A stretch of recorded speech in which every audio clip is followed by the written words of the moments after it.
Você já tentou montar um orçamento e travou? Começou a rabiscar para um lado, para o outro e nada saía? Eu sei como é. Já aconteceu isso comigo, provavelmente já aconteceu com alguém que você conhece, e vai acontecer com tantos outros que vão vir.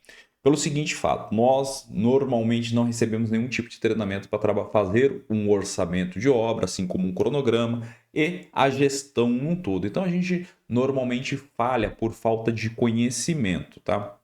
Independente de você ser construtor, você ser engenheiro, arquiteto, técnico de edificação ou um profissional que já está há um tempo aí, orçamentista, que está trabalhando com obra há algum tempo, você sabe que você foi a duras penas que você conseguiu entender algumas coisas de orçamento. Mas também você entendeu que o orçamento ele tem algumas regras, ele tem alguns métodos que a gente precisa seguir. E quando a gente não segue eles, a gente sofre, a gente comete erros. E isso custa caro. Dependendo da obra que você está orçando, o prejuízo ele é muito alto, até irreversível, dependendo do que você está tratando. Mas o problema a gente já conhece, agora a gente precisa saber da solução, né? Justamente esse bate-papo que a gente vai ter hoje aqui. Vamos entender quais são os métodos que a gente pode estar trabalhando para facilitar o nosso orçamento, o nosso levantamento de dados, né? Como que a gente consegue enxergar ele de uma maneira mais segura, mais eficiente. E para isso a gente precisa entender que o quê?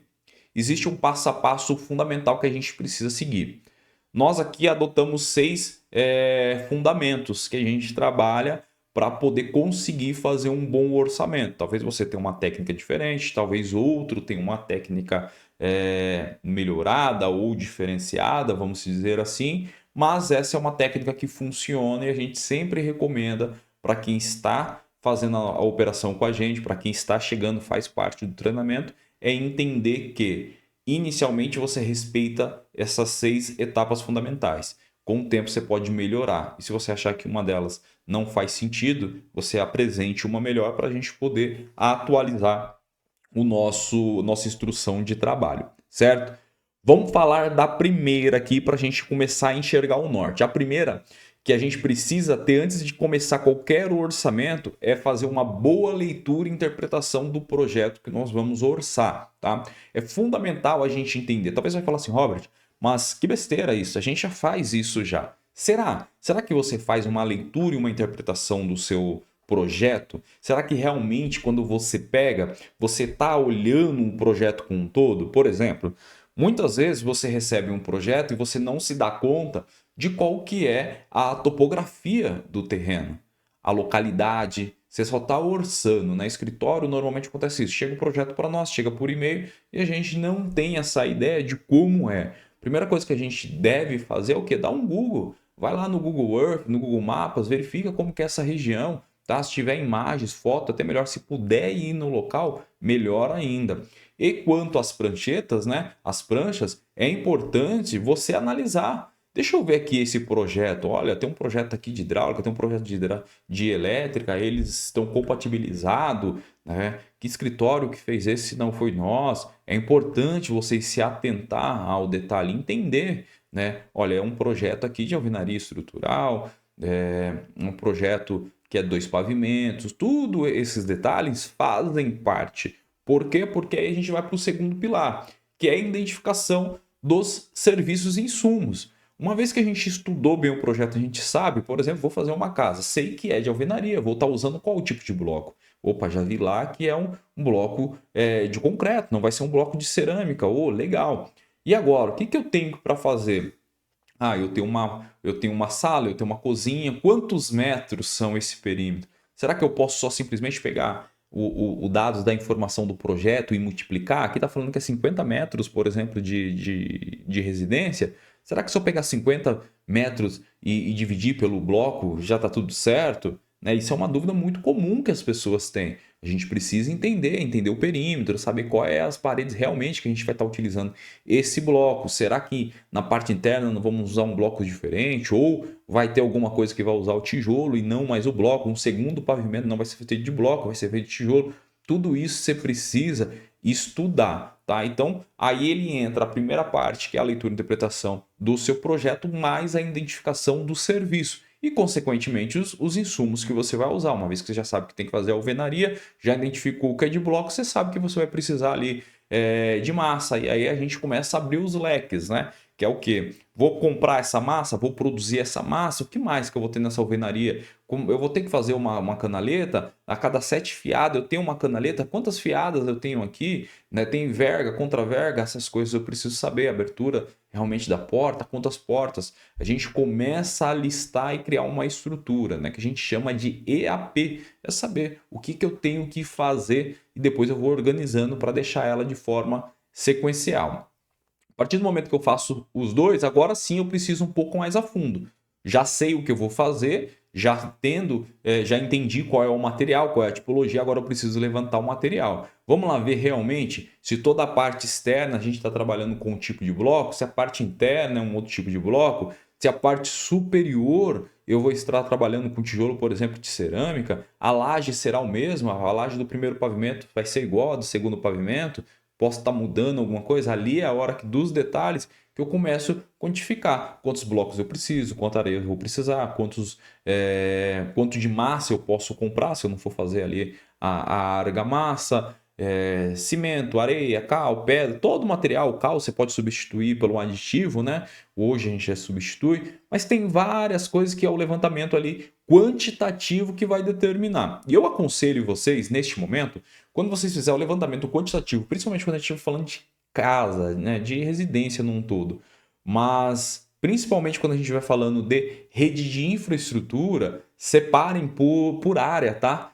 Vai lá, seja aí no AutoCAD, se você estiver fazendo pelo PDF, né? Mas tenta separar cada região para facilitar o entendimento do que vai em cada trecho da sua obra. Por exemplo, na sala, quantos blocos eu preciso na sala? Um outro cuidado, tá? Que aí eu vou já uma dica para vocês aqui no levantamento quantitativo. Quando a gente faz, imagina que eu tenho 2 quartos, tá? Então eu faço esse perímetro do primeiro quarto. Então solicitei bloco para esta área do quarto. Não estou olhando o perímetro, estou olhando a área. E aí eu vou solicitar para a área ao lado também. Imagina que eu tenho aqui 8 metros de um quarto e do outro lado tem 8 metros quadrados de um quarto. Eu repito a quantidade de material nos dois, é 8 metros. Ó, não tem uma parede que é divisa dos dois? Cuidado, hein? Para você não estar pedindo material a mais. Acontece muito isso daí. Mas isso a gente vai entrar mais a fundo sobre esse levantamento, tá? E aí é claro que esse levantamento é importante que você já comece a fazer utilizando uma planilha, né? Por exemplo, a gente tem a nossa planilha que conforme a gente vai preenchendo, vai fazendo as composições, ele vai entrando. É lógico que essa planilha específica aqui, ela vem automático, tá? Eu digito os dados do meu projeto, no caso aqui, ele já está programado, e aí ele começa a puxar, ó, tá vendo? Ó, é uma área de 50 metros de residência, mas a área do perímetro dela é de 28,37, justamente porque esses quartos têm essa divisão. E aí eu posso solicitar material a mais. E esse não é o nosso objetivo, né? A gente quer solicitar a quantidade necessária aí de insumo, de material e insumo. Quarto item desse pilar que a gente tem é entender a composição, porque muitas vezes é novo para nós. Talvez você está acostumado a trabalhar, por exemplo, com alvenaria e agora vai trabalhar com steel frame. Ou ao contrário, está trabalhando com steel frame e CF e agora vai trabalhar com alvenaria. Qual que é a composição desses produtos? Porque na minha cabeça eu preciso só, né, para fazer uma parede, eu preciso só do tijolo, eu preciso só da massa para poder fazer o assentamento. Tá, será que é só isso? Mas quanto que eu preciso para cada? Será que, fora isso, eu não tenho a questão de reboco, o embolso, chapisco? Né? São essas situações que a gente precisa entender. E aonde que eu posso tirar essa dúvida se eu tenho ou não? Eu posso ir em composições. A tabela SINAP nos ajuda neste quesito, tá? Então, por exemplo, vou fazer aqui a alvenaria de bloco de concreto. Ele fala para mim, ó, aqui você vai usar argamassa, ele me dá um traço para esse tipo aqui, tá? Lembrando que a gente depois vai falar sobre a tabela SINAP, mas aqui é só para vocês terem uma ideia. Então ele fala para mim que, ó, para o metro quadrado dessa alvenaria, a minha composição eu vou precisar de X coeficiente aí, que é o volume de argamassa, tá? Para poder fazer cada metro dessa alvenaria. Vou precisar de X hora, que também é o coeficiente em tempo aqui, em horas, da mão de obra do servente. Depois eu preciso da mão de obra do pedreiro. Eu tenho canaletas que eu preciso estar utilizando também. A gente vai falar sobre esses coeficientes, fique tranquilo, tá? É porque aqui é um pouco mais detalhado, a gente tem que ir a fundo. Quantidade de meios blocos que eu vou precisar, quantidade de bloco, para essa medida aqui, 14 por 19 por 29, eu utilizo 15,19 blocos por metro quadrado. Então, quando eu vou buscar composições que eu não tenho referência para me ajudar, aonde que eu recorro? Eu recorro à tabela SINAP, eu recorro ao TCPO. A composição da SINAP ela é bem bacana, tem muita coisa legal lá que a gente pode estar utilizando, tá? Então, um dos pilares é entender a composição também. Depois que a gente conseguiu fazer esse levantamento, né, a gente já tem esses dados organizados, a gente tem que pensar em uma seguinte situação. Aqui a gente já está montando uma planilha, a gente já está trabalhando nessa planilha já. Levantei todos os dados, tenho todas essas informações, eu preciso agora entender. Para me executar esse orçamento, eu preciso de quantas pessoas? Qual é o meu custo para poder fazer essa operação funcionar? Por exemplo, vou trabalhar com 4 funcionários. Quanto que custa cada funcionário? Não estou falando só de salário, tá? Estou falando de encargos, estou falando de IPI, estou falando de vale transporte, refeição, tudo isso vem junto ali na composição das despesas. Além das despesas, né? Claro, tem imposto também, os encargos, tributos todos. Nós precisamos entender quantos de lucro que eu quero ter. Eu quero ter 25% de lucro, eu quero ter 30%, 50%. Lembrando que quando a gente está trabalhando com obra pública, a gente tem que pensar um BDI sempre acima de 40%, tá? Porque tem toda uma particularidade, complexidade que o setor público judia da gente. Mas isso a gente vê em uma outra aula. Então a gente precisa montar em cima dessa planilha. A partir do momento que eu tenho essas informações, aí eu começo a pegar toda essa planilha que eu tenho, que nesse primeiro momento parece que está meio bagunçado, né, as informações. Aí eu venho e faço um refinamento, seja na planilha, seja no software. Vamos trabalhar com planilha aqui, a gente vai montar. Eu vou pegar agora sim, vou lá, vou pegar, por exemplo, a minha estrutura EAP. Vamos abrir uma aqui. Nós vamos pegar nossa estrutura EAP e a gente fala, poxa, eu já sei que eu vou ter que servir de limpeza, eu tenho entrada de energia, eu tenho fundação, vou começar a organizar. E essa organização vem justamente assim, ó. Então eu vou trabalhar com fundação. Pô, alocação das paredes da fundação. Né? O que eu vou utilizar? Quais os materiais? Qual é o serviço? Depois, eu tenho estaca, eu preciso fazer as estacas. Quantos lugares que vai ter essa perfuração? Vou usar equipamento manual? Vai ser equipamento mecânico? Eu vou começando a montar, ó, bloco. Então, cada etapa da minha estrutura, eu preciso fazer essa montagem. E automaticamente eu estou aqui, ó, junto com a minha EAP. Tá? Vou criando, para aí sim, aí eu começo a fazer os meus cálculos. Quando eu começo a fazer os cálculos, eu consigo visualizar o que de fato eu vou ter de custo de operação, o que eu vou ter de fato de lucro. É claro que essa planilha aqui que vocês estão vendo já é uma planilha pronta, tá? O nome dela é Orça Master RMV. É uma planilha que nós utilizamos hoje para fazer cálculos de orçamento e cronograma com poucos cliques. Hoje, por exemplo, a gente clica aqui, define qual é a quantidade de área que a gente vai estar utilizando. Ele já vem com algumas áreas mínimas, por exemplo. Ó, se eu apagasse aqui e considerasse zero, né, vai zerar aqui, mas eu falo um quarto. Não sei, não estou sem projeto, estou querendo fazer um orçamento aqui de cabeça. Então eu utilizo a planilha, ela fala para mim que o mínimo que eu vou ter num quarto vai ser 9 metros quadrados. Eu já começo a fazer a minha composição.